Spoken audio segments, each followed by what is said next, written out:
लोकशाही विचाराचा बुलंद आवाज लोक परिषद न्यूज।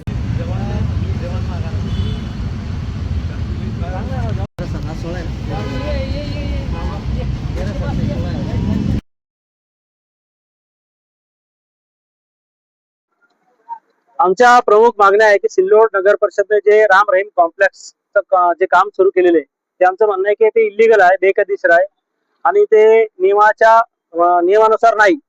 तर आमची मागणी आहे कलेक्टरकडे, आमचे जेवढे मुद्दे दिलेले जिल्हाधिकारी साहेबांकडे, तर त्या मुद्द्यावर त्यांनी सखोल चौकशी आणि तपासणी करून त्याचा अहवाल घ्यावा। अहवाल प्राप्त झाल्यापर्यंत अहवालीपर्यंत या सर्व प्रकरणामध्ये जे गाळ्यांचा लिलाव ते करणार आहेत त्या कार्यवाही म्हणजे जी प्रक्रिया आहे त्या प्रक्रियेवर त्यांनी स्थगिती द्यावी। तुम्ही एवढं टोकाचं पाऊल उचलता उपोषणाचं, या अगोदर तुम्ही प्रशासनाशी काही पत्रव्यवहार केला होता? 6 वर्षापासून आम्ही तक्रार दिलेल्या आहेत। मला वाटते 2018 पासून आमच्या तक्रारी चालू आहेत। काय प्रशासनाच्या लोकांचं काय ते अद्यापर्यंत काहीच केलेलं नाही त्यांनी, म्हणजे साधी चौकशी सुद्धा केलेली नाही किंवा एखादा त्यांनी अहवाल पण कोणाचा त्यांचा त्याच्यात आजपर्यंत आलेला नाही। त्याच्यामध्ये किती वाजतापासून हे जवळपास 8 वर्षापासून चालू आहे प्रकरण।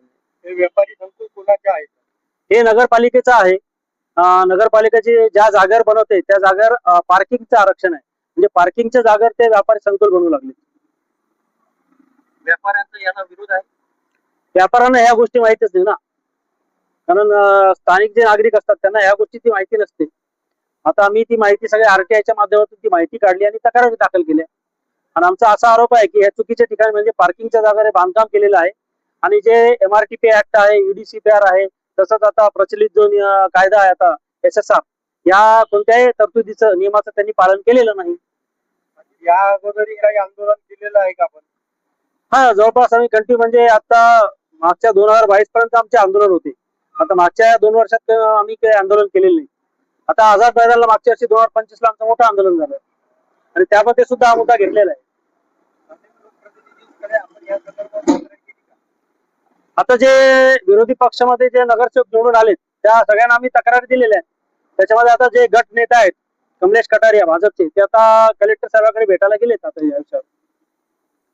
या संकुलाचं बांधकाम किती दिवसापासून प्रलंबित आहे? मला वाटतं 2015 पासून बांधकाम सुरू आहे आणि अजून बांधकाम सुरूच आहे। नाही, लिलाव करायचा त्यांना, ते लिलाव करू नये म्हणून आम्ही मागणी केलेली की लिलाव थांबवावा। बांधकाम जवळपास 90% झालं। आता काही संकुल बांधून जे प्रशासनामार्फत जिथं लोकांची फसवणूक केली जात आहे, आता आपलं म्हणणं आहे का सर? हो, आमचं असंच म्हणणं ना की जर हे अवैध बांधकाम किंवा हे इलिगल बांधकाम जर त्यांनी लिलाव करून लोकांना जर विक्री केली तर लोकांची फसवणूक होणार आहे। उद्या समजा हे प्रकरण कोर्टात गेलं तर कोर्टामार्फत हे बांधकाम जर तुटलं तर सामान्य नागरिकांचा पैसा पाण्यात जाणार आहे। हो, जर समजा शासनाने काहीच केलं नाही तर उच्च न्यायालयात दाद नक्कीच मागणार आहे। तुम्ही उपोषणाला बसले, प्रशासनाचे काही लोक तुमच्याकडे चर्चा करण्यासाठी आले होते, त्यांनी पत्र देऊन गेले। आता त्यांचं असं म्हणणं होतं की आम्ही चौकशी लावलेली आहे आणि चौकशी अहवाल 2-5 दिवसात आम्ही मागवणार आहे, तोपर्यंत उपोषण स्थगित करा। तर मी त्यांना म्हटलं की स्थगिती द्या, आम्ही उठतो। आज या उपोषणाच्या माध्यमातून आपण प्रशासनाला व लोकांना काय आवाहन करणार, जसं लोकांनी गाळे घेऊन घ्यावे याबद्दल काय? आमचं एवढंच म्हणणं आहे की जोपर्यंत या प्रकरणात सखोल चौकशी होत नाही, तपासणी होत नाही आणि त्याचा सविस्तर अहवाल प्राप्त होत नाही, तोपर्यंत ह्या समजा नगर परिषदने हे गाळे समजा लिलावात विक्री केले तर लोकांनी ते गाळे घेऊ नये आणि पैसे भरू नये। जर त्यांनी पैसे भरले तर लोकांचा पैसा पाण्यात जाईल आणि नंतर नगरपालिका याची भरपाई करून देणार नाही। त्यामुळे लोकांनी हे गाळे सध्या त्यांनी घेऊ नये अशी आमची मागणी आहे। राजकीय सुप्रीमो यांच्यापर्यंत आपण पोहोचले का? सुप्रीमो म्हणजे कोण?